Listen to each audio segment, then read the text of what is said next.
4 PM के आप state head हैं, अब आज कुछ भसड़ कर दीजिए तो आपका कंपनी का मालिक पर केस होगा। कहेगा कंपनी का मालिक बदमाश था कि आप बदमाश हैं। सब तो अपने फफर दलाली में बोल रहे हैं भाई। नागमणि जी का कौन ज़रूरत है? सम्राट जी को बड़ा STF लेके कहा कि ले गए, कोई आतंकवादी आ रहा था वहाँ? कौन था? किसने कहा कि इतना बड़ा STF लेकर के जाइए? क्यों आपने इतना बड़ा STF टीम को भेजा? कुछ लोग का उम्र के साथ जो है ना दिमाग ख़राब हो जाता है, तो वैसे ही उनका भी दिमाग जो है गड़बड़ा गया, संतुलन। पार्टी घूम चुके हैं, जदयू में, RJD में, कांग्रेस में, कहाँ कहाँ घूम करके अभी भाजपा में आए हैं। तो अभी उनको नया नया प्याज खा रहे हैं। उनको लग रहा है कि भाई हम सम्राट के इतने करीबी दिखें, कि हमको कुछ सम्राट जी दे दें भविष्य में। ये सब तो लोंडा नाच कराने वाला लोग है। No, I totally disagree with Jitan Ram Manjhi. हमको लगता है जीतन राम मांझी जी का बयान जो है वो हड़बड़ी में लिया हुआ बयान है। नमस्कार, आप देख रहे हैं 4 PM और मैं हूं अभिषेक मिश्रा। देखिए, इस वक्त हमारे साथ JDU के वरिष्ठ नेता, बिहार सरकार में मंत्री अशोक चौधरी हैं। भरत तिवारी एनकाउंटर पर बात होगी। बिना किसी लंबी भूमिका के सीधा सवाल आपसे। भरत तिवारी एनकाउंटर को लेकर जनता दल यूनाइटेड में खूब मुखर हैं, JDU के वरिष्ठ नेता के तौर पर, बिहार सरकार के मंत्री के तौर पर, और बिल्कुल डंके की चोट पर आप ये कह रहे हैं कि पुलिस ने जो किया गलत हुआ, एनकाउंटर गलत हुआ, और आपने यहाँ तक कह दिया कि बहुत बड़ा महादेव। आपका वो बयान भी बड़ा वायरल है। नहीं, देखिए, हमारा कहने का मतलब है कि निरीह आदमी को हम कोई गुलामी की जीवन नहीं जी रहे हैं। ये प्रजातंत्र है, यहाँ हर जनता के हर एक वोट से हम जीतते हैं। सपोज दैट हम आज जेल काहे बोलते हैं? क्यों हम बोलते हैं सुधारगिरी? अब तो हम लोग जेल नहीं बोलते हैं, ये कहते हैं कि सुधारगिरी है, यहाँ पर लोगों को सुधारा जाता है क्योंकि ये हमारे लोग हैं।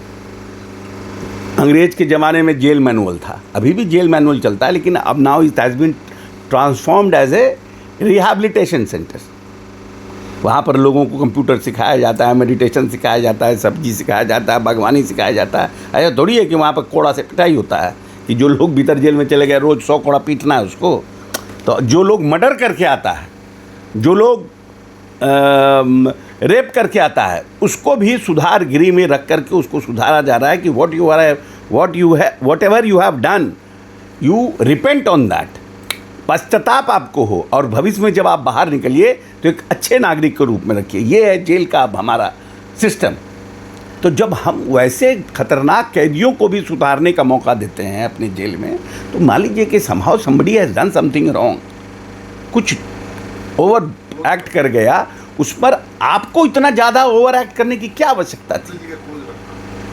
क्या आवश्यकता थी? इस समाज में इतना बड़ा काम हम लोगों का हो रहा है। इस प्रदेश में सरकार बदलने के बाद इतनी मेहनत की जा रही है। इस प्रदेश को हमको आगे बढ़ाने की एक बड़ी चुनौती है। हमें समृद्धशाली बिहार बनाना है। हमें पर कैपिटा इनकम 65,000 66,000 से 1.5 लाख लेके जाना है। ये बड़ा चैलेंज है ना। ये कैसे संभव है कि हम अगला पिछड़ा करके हम प्रदेश को डिवाइड करके हम लेके जाएंगे? Is it possible? आपने आज इस बात को लेकर भी सवाल उठाया है कि जब मुख्यमंत्री ने ये आदेश दिए थे या ये बात कही थी कि भरत तिवारी मानसिक रूप से विक्षिप्त है, उनका इलाज होना चाहिए, तो फिर इनकाउंटर क्यों हुआ? नहीं, हमने कहा कि अगर सम्राट जी को देखते हैं बहुत लोगों को कि कुछ लोग सम्राट जी के बारे में कुछ बोलता रहता है, तो हम उस पर कह रहे हैं कि भाई अगर कोई व्यक्ति हमें कोई जिम्मेवारी आप देते हैं एज ए, मान लीजिए कि आज आप यहाँ के 4 PM के आप स्टेट हेड हैं, अब आज कुछ भसड़ कर दीजिए तो आपका कंपनी का मालिक पर केस होगा। कहेगा कंपनी का मालिक बदमाश था कि आप बदमाश हैं। बिल्कुल जिम्मेवारी हमारी बनती है। तो वही जिम्मेवारी जिसकी बनती है, जो गया वहाँ पर पुलिस फोर्स, उसकी जवाबदेही है, उसका सिस्टम है। और फिर इतना बड़ा STF लेके कहा कि ले गए, कोई आतंकवादी आ रहा था वहाँ? कौन था? किसने कहा कि इतना बड़ा STF लेकर के जाइए? क्यों आपने इतना बड़ा STF टीम को भेजा? कौन लोग थी? तब तो न्यायिक जांच में आएगा ना। लेकिन न्यायिक जांच की मंशा पर सवाल उठ रहे हैं। RJD ने उठाया है। कल बहुत सारे अधिकारियों के तबादले हुए हैं और उस लिस्ट में वो नाम भी हैं। राजेश शर्मा भी हैं, जिनको मद्य निषेध विभाग का DSP बनाया गया है, और उन पर भी इस इनकाउंटर का आरोप है। देखिए, प्रक्रिया है? आप जो बात कर रहे हैं ये सब क्यों सड़ा गला प्रश्न हमसे उठवाते हैं? RJD जो ने कहा। आरजेडी क्या है? ये आरजेडी का कोई मतलब डिग्री होल्डर है प्रश्न करने का, पॉलिटिकल प्रश्न करने का डिग्री का कोर्स लेके आए हैं लोग? फालतू का प्रश्न। जो डीएसपी है, अगर उसको सबसे बड़ी बात है कि सरकार ने माना कि his act was not proper, so he has been transferred from there. अब जो डीएसपी न्यायिक जांच के टीम में है, आज उसको निलंबित कर दीजिएगा तो उसको तो न्याय में उसको कोर्ट चला जाएगा और वो कहेगा कि न्यायिक जांच में कि बिना न्यायिक जांच किए हुए हमको सस्पेंड कर दिए, उसको बेनिफिट उसको मिलेगा, तो उसको शंट कर दिया गया। लेकिन भरत तिवारी एनकाउंटर के मामले में एनडीए में दो तरह के नेता हैं। एक डॉक्टर अशोक चौधरी हैं, बिहार सरकार में मंत्री हैं, वो कह रहे हैं ये एनकाउंटर गलत हुआ, सवाल उठा रहे हैं। और दूसरी तरफ पूर्व केंद्रीय मंत्री नागमणि जैसे नेता भी हैं, उन्होंने जिन शब्दों का इस्तेमाल किया हमको उसको दोहराने में हम असहज हैं, लेकिन उन्होंने जानवर से तुलना की भरत तिवारी की और ये की कि अगर वो हथियार उठाएगा तो पुलिस क्या चुम्मा लेगी। देखिए, कुछ लोग का उम्र के साथ जो है ना दिमाग ख़राब हो जाता है, तो वैसे ही उनका भी दिमाग जो है गड़बड़ा गया, संतुलन और संतुलन खराब होने के साथ साथ वो अपने आप को बहुत निष्ठावान, नया भाजपा में आए ना, अभी भाजपा में बहुत आए हैं, 4 पार्टी घूम चुके हैं, जदयू में, आरजेडी में, कांग्रेस में, कहाँ कहाँ घूम करके अभी भाजपा में आए हैं। तो अभी उनको नया प्याज खा रहे हैं। उनको लग रहा है कि भाई हम सम्राट के इतने करीबी दिखें कि हमको कुछ सम्राट जी दे दें भविष्य में, और उसके चक्कर में पूरा समाज को बांट रहे हैं। इस पूरे मामले में वाकई सम्राट चौधरी इतने बड़े विलेन हो गए हैं क्या कि नागमणि जैसे नेताओं की जरूरत है? नहीं, ये सब तो अपने फफर दलाली में बोल रहे हैं भाई। नागमणि जी का कौन जरूरत है सम्राट जी को? सम्राट जी जो काम कर रहे हैं, आज आपने देखा है कि आज 5-7 ऐसे स्टेट हैं जिन्होंने क्या नाम है अपने राजधानी के लिए बॉन्ड लेकर आए। हम तो अपने नगर विकास मंत्री नीतीश जी को भी साधुवाद देते हैं कि at least we have got a vision कि जो इंदौर जैसे जो बेस्ट परफॉर्मर जो हमारा नगर निगम है, उसमें उसने जो काम किया उसके 2-4 बाद पटना में काम लाया जा रहा है। तो हम तो उस विजन पे चल रहे हैं।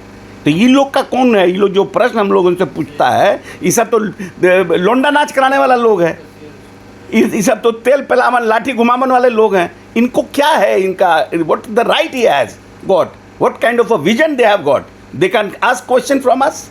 हमारे से और सम्राट जी से या किसी से भी क्वेश्चन पूछ रहे हैं, क्या है आपके पास विजन? आपने कहा कि न्यायिक जांच में सब कुछ सामने आएगा, न्यायिक जांच का इंतजार किया जाना चाहिए जाहिर तौर पर, लेकिन क्या ये कहा जा सकता है वेल डन भोजपुर पुलिस?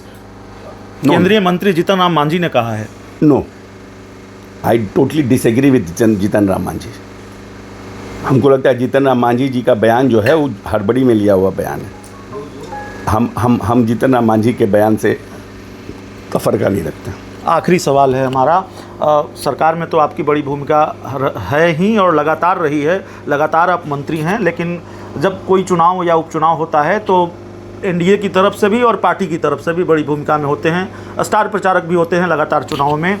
आज बांकीपुर उपचुनाव की घोषणा हो गई है और प्रशांत किशोर चुनाव लड़ेंगे बांकीपुर से। इंडिया गठबंधन तो हैं ही, तो प्रशांत किशोर कितनी बड़ी चुनौती हैं? प्रशांत किशोर और वर्सेज अशोक चौधरी भी ये मामला होगा। हमारे जो चुनाव लड़ेगा दूल्हा तो हम तो बाराती होंगे हम तो बाराती होंगे, लेकिन हम मजबूत बाराती होंगे। नहीं समझे? देखते हैं ना बाराती में लोग 2-2 घंटा नाचता है, उस तरह से हम 2-2 घंटा नाचने वाले बाराती होंगे। जो कह रहे हैं हरा देंगे। कौन? प्रशांत किशोर। अब वो तो चुनाव में सरकारें बना रहे थे तो, लेकिन हमको नहीं लगता है चुनाव लड़ेंगे, वो खुद स्वयं चुनाव नहीं लड़ेंगे। चलिए, तो हमारे साथ बिहार सरकार के मंत्री और जनता दल यूनाइटेड के वरिष्ठ नेता डॉक्टर अशोक चौधरी थे। इस पूरी रिपोर्ट में इतना ही। बहुत बहुत धन्यवाद।